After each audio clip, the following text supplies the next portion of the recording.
Senator from Nebraska is recognized. Are we in a quorum call? No, we are not. Thank you, Madam President.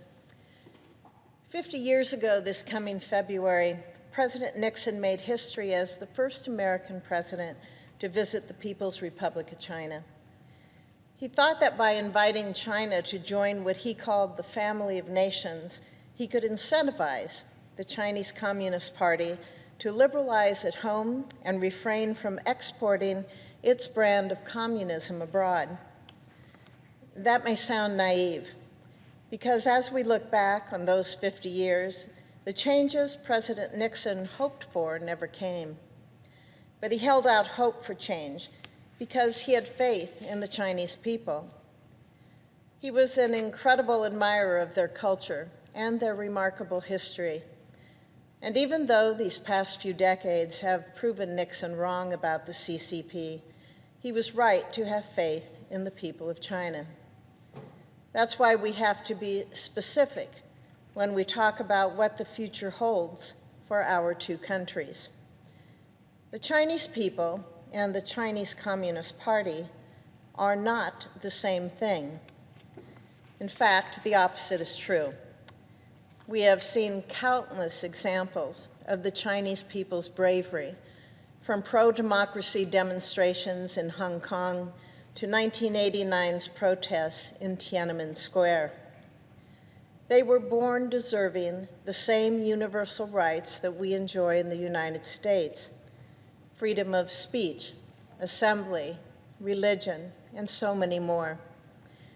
They deserve to live in a country that recognizes those rights and understands that true power comes from the consent of the governed, not from the iron fist of the party oligarchy. Unfortunately, that iron fist is how the CCP has kept its grip on power for so many decades, and they have shown no signs of slowing down under President Xi Jinping. Madam President, as we approach the 50th anniversary of President Nixon's groundbreaking trip, we need to reflect on what those 50 years have brought us. China has not become a democracy. Instead, the Communist Party is weaponizing new technologies to consolidate their rule. Through what President Biden's chief advisor for Asia, Kirk Campbell, has called digital authoritarianism, the CCP can now track the Chinese people's every movement with facial recognition. They have developed a social credit system that ranks the likability and trustworthiness of hundreds of millions of Chinese citizens. Using these and other technologies, the CCP is committing genocide against their own people. Since April 2017, the CCP has detained over 1 million Uyghurs and other Muslims in specially built internment camps in Xinjiang province. These are Chinese citizens, and their own government is subjecting them to forced sterilization, sexual abuse, forced labor, physical and psychological torment, and political indoctrination. This government-sponsored ethnic cleansing.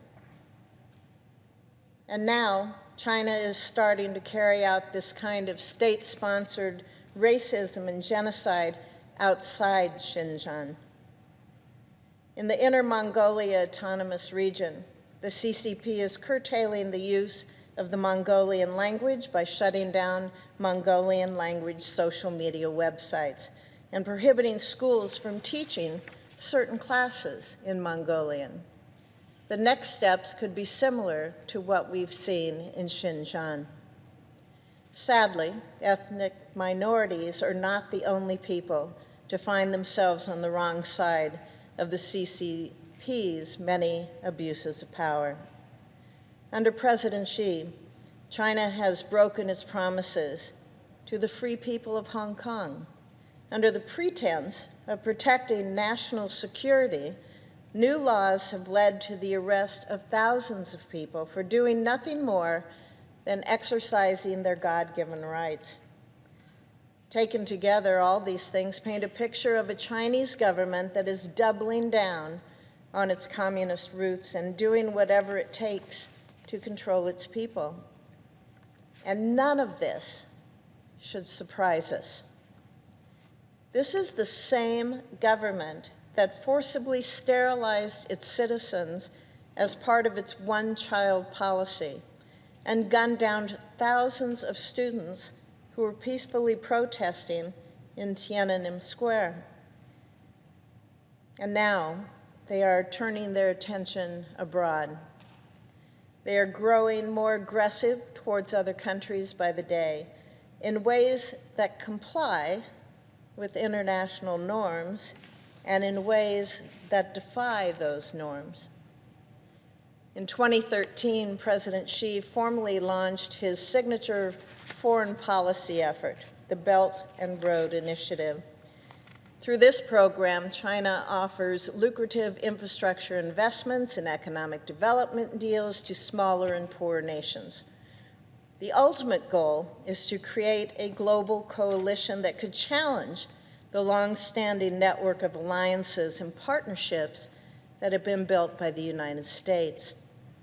Since Belt and Road began, 139 countries have joined, and on every continent, China is using it to expand their power. But here's the catch. If developing countries that welcomed these investments want construction to continue on their new highway system or a skyscraper, or if they want access to funding for future projects, they cannot speak out against China's actions. And this is why leaders of Muslim-majority countries who have spoken out against these crimes in the past have suddenly fallen silent. Just look at Turkish President Erdogan, who said China's crimes against the Uyghurs are, quote, a genocide, and there is no point in interpreting this otherwise. He said that in 2009. Today, he won't even talk about it, and he has ordered the police to break up protests about these atrocities in Turkey. Pakistan's prime minister, usually a champion for Muslims around the world, has also fallen under Belt and Road spell. In June, he refused to answer questions about Xinjiang in an interview with Axios' Jonathan Swan. China's other strategies for reshaping the rules-based international order are far less subtle. They are using the infrastructure they build to spy on foreign leaders or even take over disputed regions in neighboring countries. In Ethiopia, the CCP offered to build the new headquarters of the African Union. African Union workers soon discovered that the building's Huawei servers had been shipping their data to Shanghai every day for years, and that the building was riddled with Chinese surveillance devices. This is a perfect example of China's strategy of military-civilian fusion, or the way the CCP forces so-called private corporations like Huawei to do their bidding. Another example hit much closer to home. In 2016, a Chinese company with CCP ties tried to buy a hotel in San Diego. Well, the hotel has a view of Naval Base San Diego, the home port of the U.S. Navy's Pacific Fleet. The deal was ultimately blocked, but the fact that such a transparent attempt to keep an eye on our forces almost went through is cause for serious concern. China is also building artificial islands in the disputed South China Sea. Many in this body will recall when in 2015, President Xi stood next to President Obama and he lied, saying that China does not intend to militarize those islands. He broke his pledge within a year. Along with this geographic expansion, President Xi is investing in China's military. According to the Center for Strategic and International Studies, China now spends nearly 3 times as much on the People's Liberation Army as they did just 10 years ago. They now have the world's largest navy in terms of total number of ships, a title the U.S. held until 2 years ago. China's navy currently numbers about 355 ships and submarines. They have 2 aircraft carriers and at least 32 destroyers, 48 frigates, and 65 attack submarines. This is not a navy designed to protect a coastline. This is a navy designed to project force on a global scale. Former Deputy National Security Advisor Matthew Pottinger called what China is doing the, quote, largest peacetime military buildup in the modern era, and maybe one of the largest in history, end quote. He said that in response to my questions at a Senate Armed Services Committee hearing earlier in June. And what is this new, more powerful military's highest priority? The peaceful island of democracy, Taiwan. President Xi has been very clear about his desire to bring Taiwan under the CCP's control. The only thing stopping him is 100 miles of ocean, the Taiwan Strait. But the CCP's ambitions won't end with Taiwan. India, Japan, South Korea, and many countries in the South China Sea are feeling the effects of China's aggression in ways no one expected even a decade ago. And to back up their global agenda, the CCP is hard at work expanding China's nuclear arsenal. As Admiral Richard, the commander of STRATCOM, wrote earlier this year, quote, China's nuclear weapons stockpile is expected to double, if not triple or quadruple, over the next decade, end quote. A new report out yesterday from the Pentagon paints a worse picture. It predicts that China could have at least 1,000 nuclear warheads by 2030. Roughly 5 times what they have now. As part of this expansion, China is building at least 3 new missile fields, each capable of holding over 100 ICBMs. And maybe most concerning, China recently tested an extremely sophisticated new weapons system that combines space capabilities with advanced hypersonics.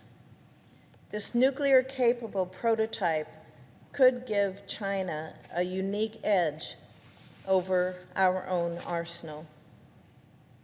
Madam President, this needs to be a wake-up call for us.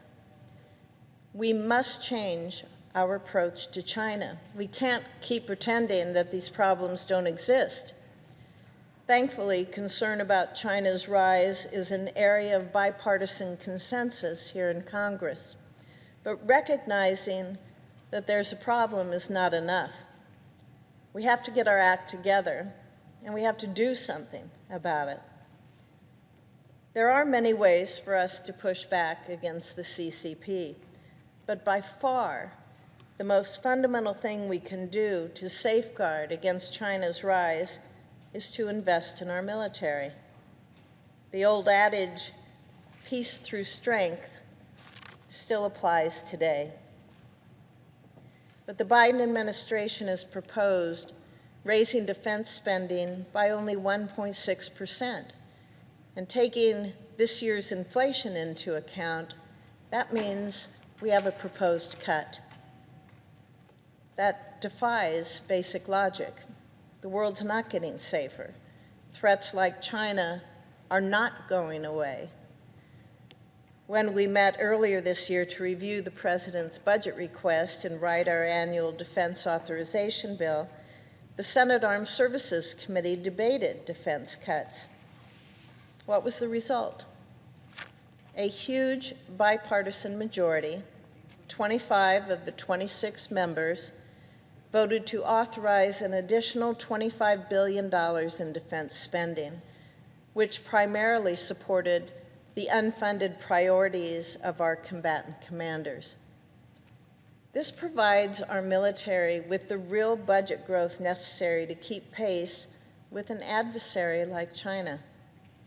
It makes critical investments in readiness and in modernization, as well as in research and development programs that help America keep our technological edge. It also includes a number of specific investments that would strengthen our force posture in the Indo-Pacific theater.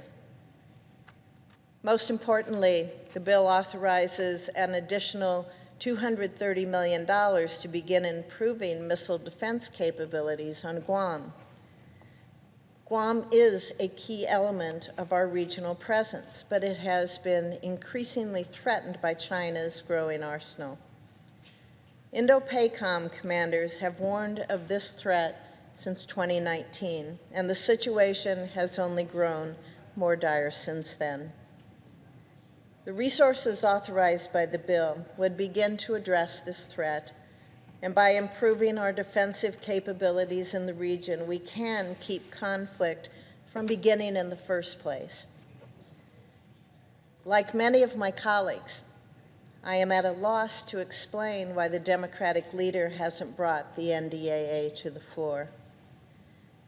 Even if we voted on it today, this would still be one of the latest NDAA votes in history.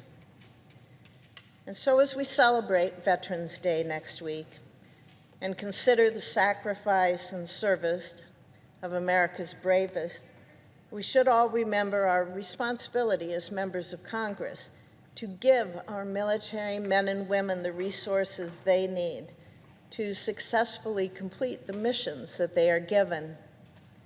We cannot afford to delay any longer.